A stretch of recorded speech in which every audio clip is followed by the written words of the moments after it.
Yeah.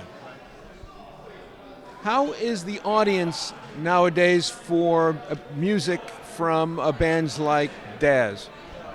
So in terms of the energy or type of audience? Type of audience? Is it all people from that era, people in their 60s, 50s, and 60s? Primarily, but it's a mixture. And I'll tell you, we have a strong Hispanic following, especially here on the West Coast.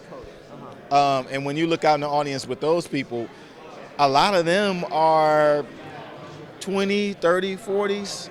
Yeah, there's a few older generation, but amongst the Hispanic, it's a younger generation of listeners there. Now, when you add in African Americans and our white fans, they're more so primarily concentrated from your late 40s to your 70.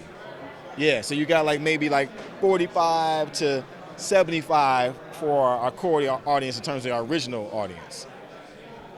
So when you watch the Grammys, for instance, are you hoping for bands, for singers and acts to be covering music from that era? Do you think that the music from that era was superior to the music of, or the style of today? That's a hard one. Well, put it like this. I favor music from that era, right?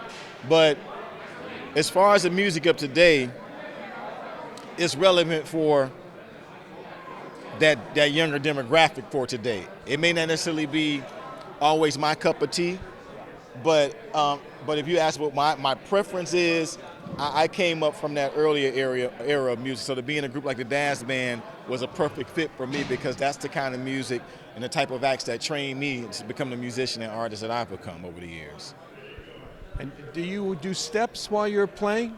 Absolutely. You got to do choreography. And when I was playing bass with the band when I came in, that was part of the routine. So yeah, we're doing choreography quite a bit throughout the performance. Just like the old days. Well, like the old days, but nowadays it's usually the females who are dancing, not the guys. Yeah. Not the straight guys. Yeah, that's something that's kind of changed now. It's like a lot of the singing groups of today don't necessarily see the necessity of choreographed dance steps.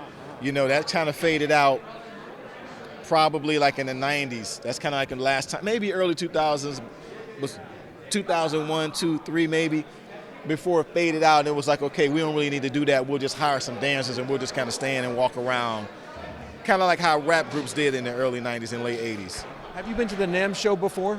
Yes, my first one was in 2010, Summer NAMM in Nashville, and my first Anaheim NAMM was in 2020. What's it like for you coming to the musical instruments show as a musician? Kid in a candy store. I'm a person, I love sweets anyway, so when I walk into a candy store in real life, it's just your eyes are just aglow of all what's there. So the same thing here with being at NAMM, all these wonderful manufacturers of different instruments and different brands, companies I've never heard of. You want to just try everything and see what you like, what fits, what works for you. Do you test out instruments here? I do.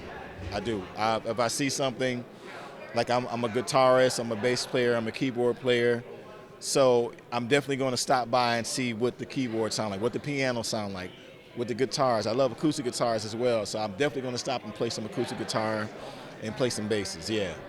Mm-hmm. How about microphones? Microphones, I'll test them out because I am a singer. If I stumble across the microphone section, I gotta test out the mics and see what we're getting. Check out the preamps as well, that they have and see what that's giving me. Because being a studio engineer and having a recording studio, we got to make sure we got the right kind of preamps that's going to give us what we need when it's time to do a vocal. What about this gig you have coming up this weekend? Who's on that lineup? Oh, man. So we are performing with Charlie Wilson, who's celebrating his 71st birthday and his star on the Hollywood Walk of Fame. So it's a big weekend for him.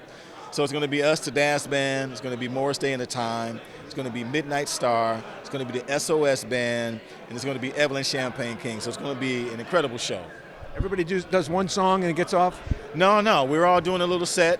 So, yeah, we're going to all do a handful of songs and then make way for Charlie to come and do his thing and close us out.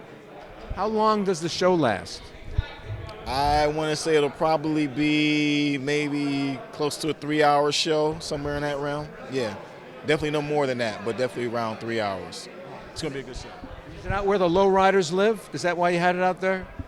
No, I don't know. They picked the Toyota Arena. I'm not sure. I'm sure lowriders will be in the house, amongst others. Yeah, absolutely. Yeah, yeah. The weather's going to be nice on Saturday, so they'll be jumping their axles there. Yeah, they're probably going to do some three-wheel motion, for sure. But yeah, it's going to be a good time. I'm looking forward to that weather, man, because it's cold on the East Coast where I'm from right now, so it's good to be out here. Yeah.